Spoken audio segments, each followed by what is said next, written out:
Resident Evil Veronica, the remake that fans have been begging Capcom for years. Announced at Summer Game Fest 2026, Resident Evil Veronica is set to release in 2027 and honestly, the hype is real. But here's the thing, the original Code Veronica, despite being one of the most story-rich games in the entire franchise, had some serious problems, and if Capcom wants this remake to stand alongside RE2 and RE4 as an all-time classic, they need to fix them. So today we are counting down 9 things fans want Capcom to change in the Resident Evil Veronica remake. Whether you played the original a dozen times or you are coming in fresh, this one's for everyone. Let's get into it.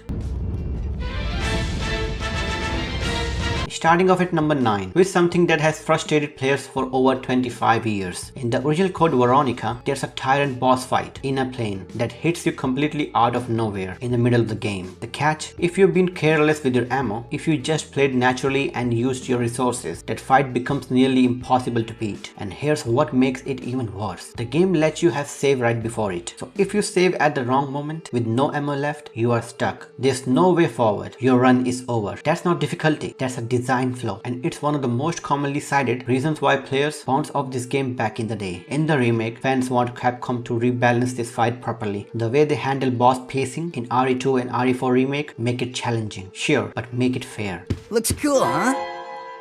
Oh, I need those. Give them to me. You gotta be kidding. I found it and I'm keeping it.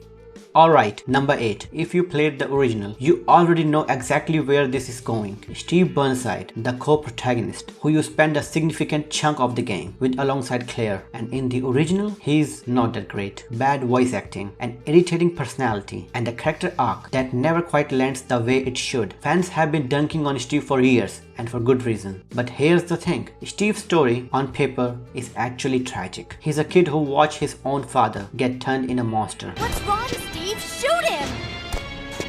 Wait! I can't! There's real emotional weight there, if you dig it into it. Father!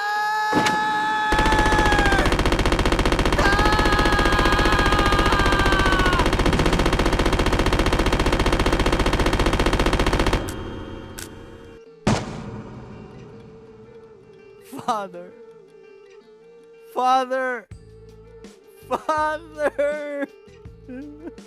The remake has a genuine opportunity to take that foundation and actually build a character you care about. Modern writing, proper motion capture, and voice direction like what we got with Leon and Ashley in RE4 remake. That's what Steve needs. Make Steve someone you root for. The story demands it.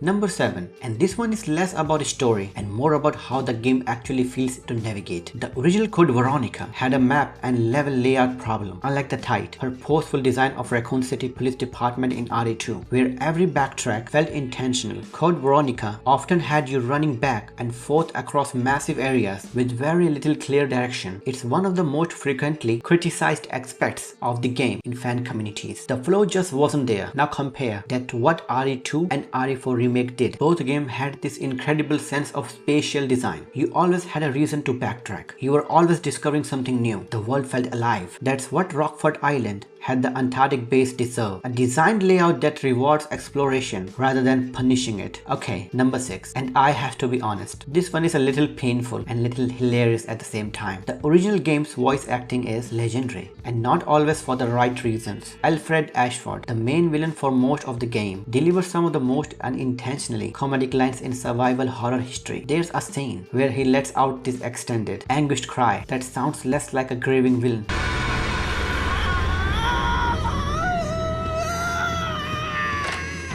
and more like someone stepped on his foot. And Steve Burnside, poor Steve. There's a moment where he's forced to shoot his own father, who has been turned into a monster. Devastating concept. But the delivery? Let's just say it doesn't quite match the gravity of the situation. Father!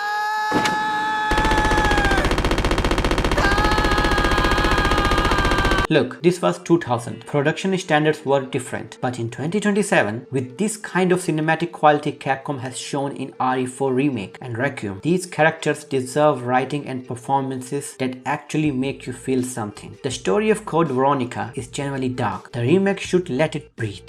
And number 5, and this one has been a fan debate for a long time. In original Code Veronica, Claire is a protagonist for most of the game. She escapes Raccoon City, gets captured, survives Rockfort Island, reaches Antarctica. She does everything, means everything. And then in the final act, Chris shows up and he's the one who gets to fight Alexia, the main villain. In the climactic final battle, Claire is sidelined. A significant portion of the fan base has always felt this was the wrong call. This is Claire's story. She's been hunting for her brother. She's the one who uncovered the entire Ashford conspiracy. And then she doesn't get to finish it. According to early humor circulating around the remake, Capcom may already be addressing this, with Claire facing Alexia in the final confrontation, while Chris gets a proper showdown with Wesker. If that's true, that's exactly what fans have wanted for 25 years. Let's Claire have her moment. Number 4, and this one is about the villain, Alexia Ashford. On paper, Alexia is one of the most fascinating antagonists in the entire Resident Evil universe. She is a genius level virologist who injected herself with the T Veronica virus and spent 15 years in cryogenic sleep, waiting for her body to fully bond with it. She woke up as something genuinely terrifying. The problem in the original game is that Alexia barely appears before the final act. You hear about her, you see glimpses,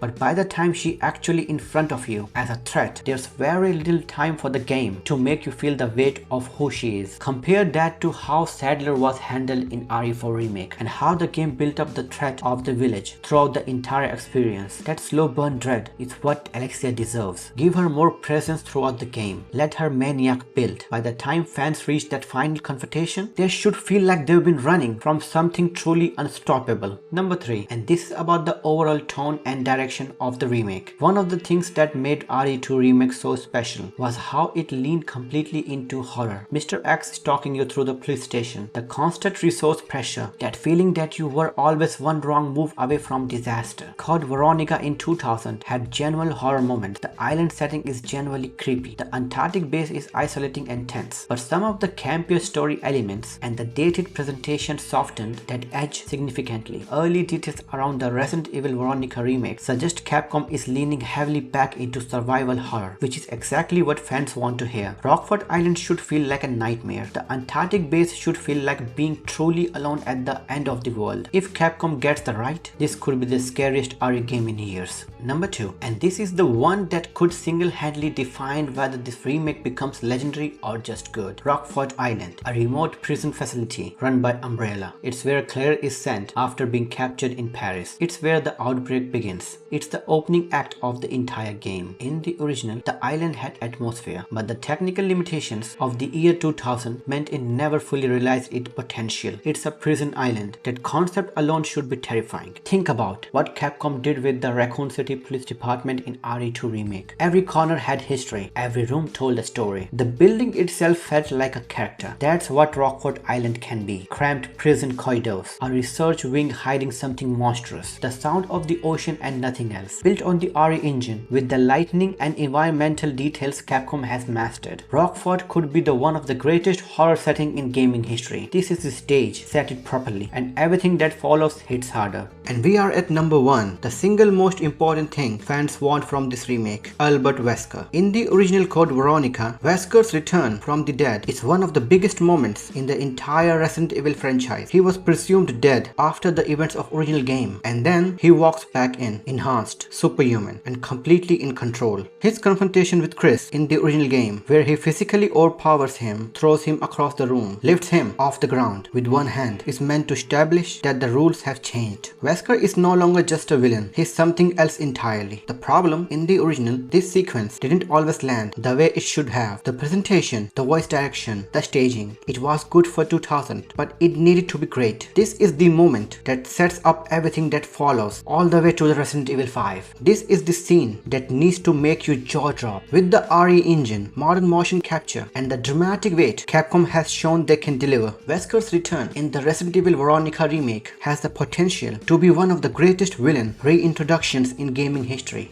Do not waste it, Capcom. And that's our list. 9 things fans want Capcom to change in Resident Evil Veronica Remake. From fixing a 25-year-old softlock to finally giving Claire her rightful ending, to making Wesker's return the moment that defies this remake entirely. Original Code Veronica was ambitious, ahead of its time in some ways, flawed in others, but the foundation is brilliant. The story, the setting, the characters, all of it is there. Capcom has now the tools, the engine, the experience to turn this into something genuinely special, and based on everything we heard so far, they know it. 2027 cannot come fast enough. If you want to know everything about the Code Veronica story before the remake drops, we got a full breakdown video right here on the channel, link in the description. Drop a comment below. What's the one thing you want Capcom to change in this remake? Let me know. Subscribe if you're new, and we'll see you in the next one. Peace.